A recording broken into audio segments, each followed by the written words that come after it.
मान्यवर, आपने कहा कि इससे आप पिछड़े मुसलमानों का भला करने जा रहे हैं। सुनने में बहुत अच्छा लगता है कि आप पिछड़े मुसलमानों का भला करने जा रहे हैं।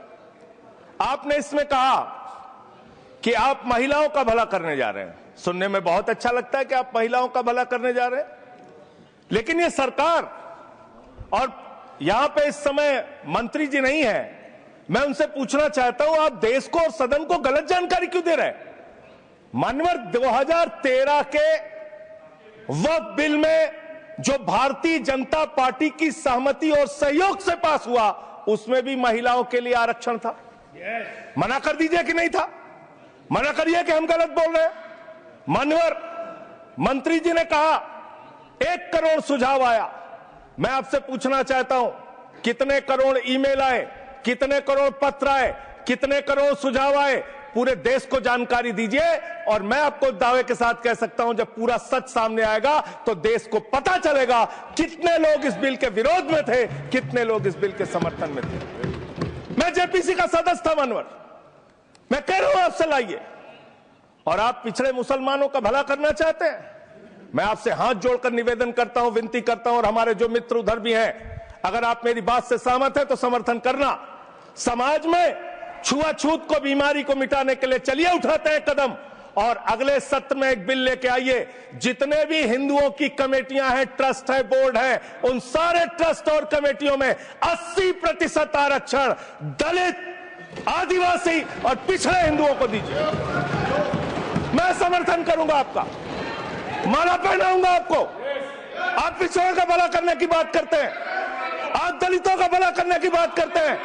आपकी मातृ संस्था आरएसएस 100 साल तक आपने एक भी दलित, पिछड़ा और आदिवासी, एक भी महिला को आज तक आरएसएस का प्रमुख नहीं बनाया।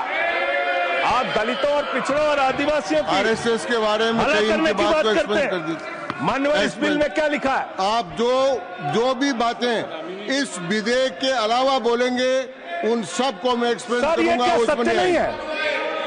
क्या ये सच नहीं है? सर, मेरा टाइम रोका जाए।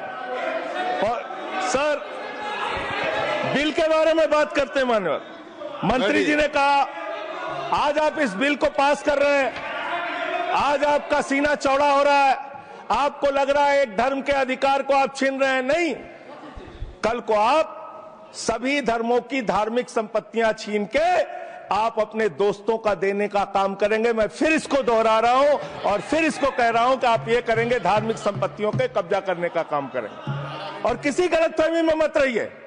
आपको लोकसभा के चुनाव में मात्र 36% वोट मिला है। इस देश की 64% आबादी आज भी आपके खिलाफ है, आज भी आपके खिलाफ खड़ी है। किसी गलतफहमी में मत रहिए। बड़ी बड़ी सत्ता उखड़ गई और चली गई। मान्यवर, आपने इसमें लिखा बिल के अंदर कि वक्फ कमेटी के अंदर गैर मुसलमान इसका सदस्य बन सकता है। आप क्या गुरुद्वारा कमेटी के अंदर गैर सिख को मेंबर बना सकते हैं? क्या ईसाई कमेटी के अंदर गैर ईसाई को सदस्य बना सकते हैं?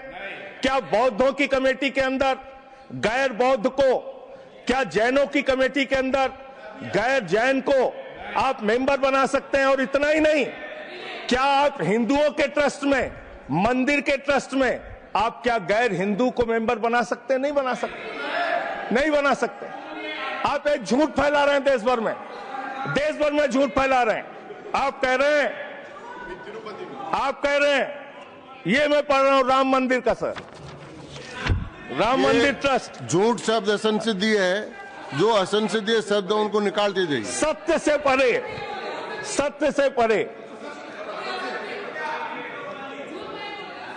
सर, ये प्रभु श्री राम के मंदिर का ट्रस्ट, मैं इसका समर्थन करता हूं। नहीं, आप सर, मैं इसका समर्थन कर रहा हूं। ये सब्जेक्ट नहीं है सर, समर्थन कर रहा हूं। सुन तो लीजिए, आप कहे से नहीं सुनूंगा।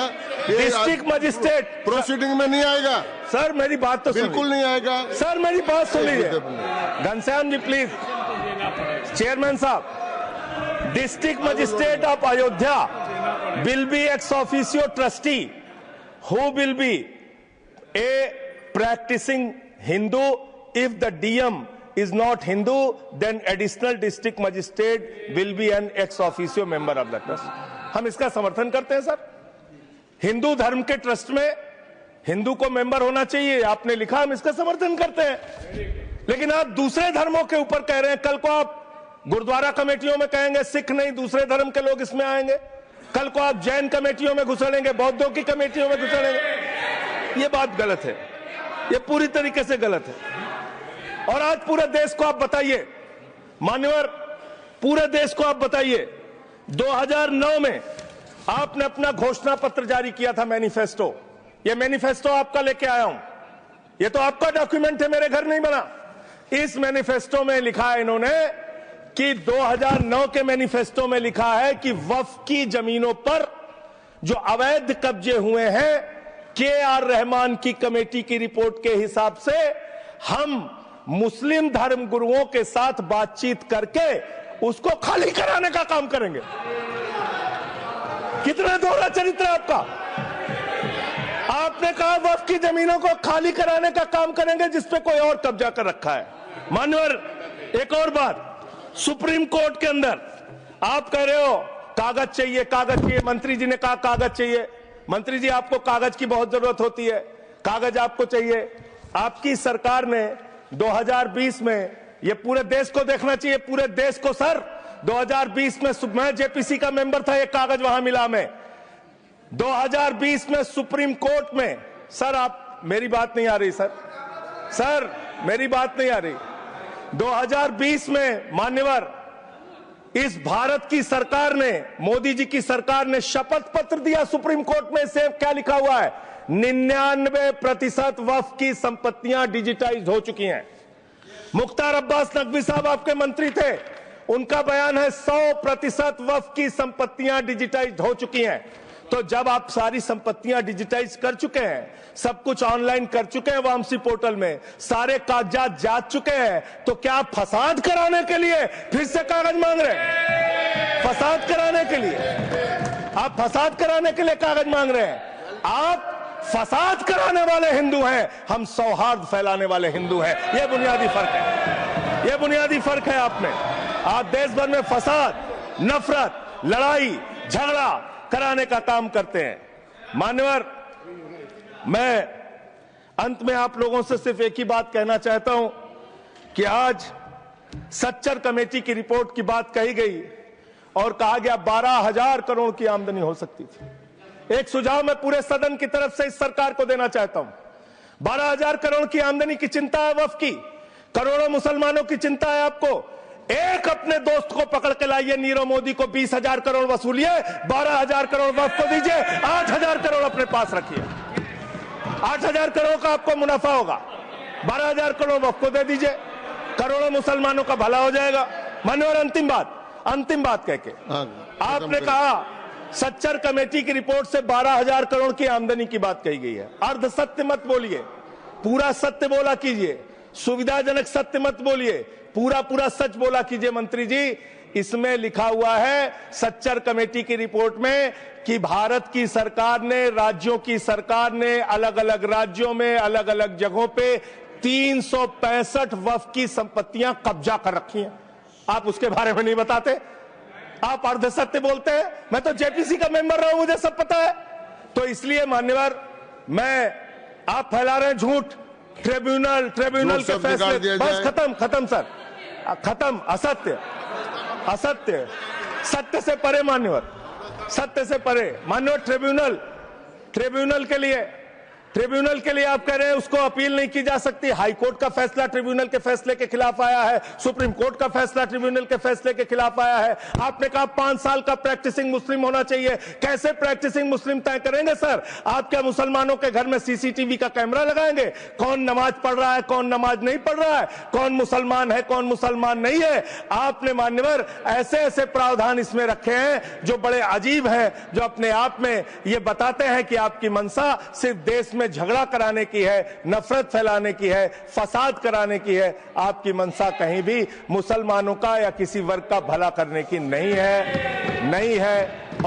है। बस एक अंतिम बात कह के अपनी बात समाप्त करूंगा। ये काम आपने देश के अंदर बहुत अच्छा शुरू कर दिया।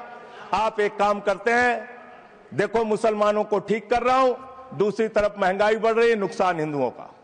94 लाख करोड़ रुपए शेयर बाजार में डूब रहा है, नुकसान हिंदुओं का। 11 लाख बच्चे स्कूलों से बाहर निकल गए, नुकसान हिंदुओं का।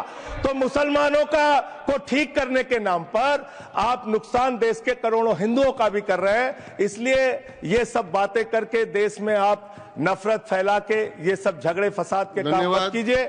और अंत में आपसे एक ही बात कहना चाहता हूं, अभी भी वो मौका है इस बिल को जो गैर संवैधानिक है, जो बाबा साहब के संविधान के खिलाफ है, इसको वापस लीजिए। धन्यवाद।